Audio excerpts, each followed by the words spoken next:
চেষ্টা করবেন আপনার কান পর্যন্ত যেন ওই কথাগুলো কখনোই না পৌঁছায়, যে কথাগুলো আপনার অবর্তমানে আপনার সামনে রসগোল্লা সাজা মানুষগুলো বলে বেড়ায়। বিশ্বাস করেন, যদি আপনি একবার বুঝে ফেলেন যে আপনার পিঠ পিছে আপনার একান্ত বিশ্বস্ত মানুষগুলো আপনার সম্পর্কে কি বলে বেড়ায়, তাহলে তাদেরকে ঘৃণা করতেও আপনার ঘৃণা লাগবে। যদি আপনি বুঝে ফেলেন আপনার কান পর্যন্ত কোনো কায়দায় যদি কথাগুলো চলেও আসে, তখন আপনি এমনিতেই নিঃশব্দে মেনে নিতে বাধ্য হবেন যে আপনার আশেপাশে আসলে আপনার বিশ্বাসযোগ্য কেউ নেই। যখন কেউ আপনার প্রশংসা করবে, সেটা তারা কোনো রকম রিয়াকশন ছাড়াই চুপচাপ শুনবে। অথচ কেউ যখন আপনার সম্পর্কে খারাপ কিছু বলবে, সেটা দেখবেন যত দ্রুত সম্ভব এরাই মানুষের মধ্যে ছড়িয়ে দিবে।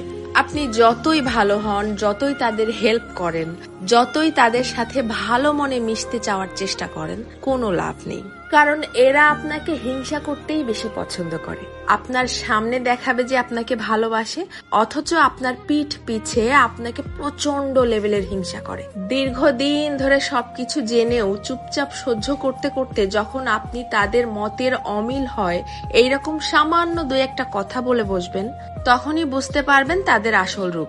তাদেরকে এতদিন ধরে দেখানো আপনার সমস্ত সম্মান, ভালোবাসা, হেল্প, স্যাক্রিফাইস বিশাল আকারে ঢাকঢোল পিটিয়ে আপনার মুখের উপরে ছুঁড়ে মারবে, যেন এগুলো তাদের কাছে কিছুই ছিল না। আমার কথাগুলো বিশ্বাস হচ্ছে না?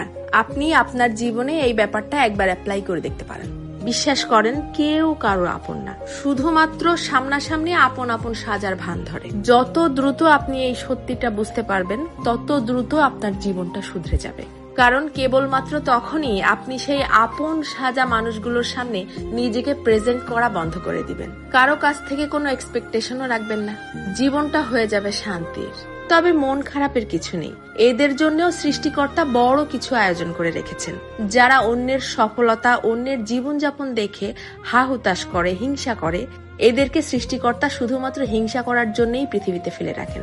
তাদের নিজের জীবনের কোনো উন্নতি ঘটান না।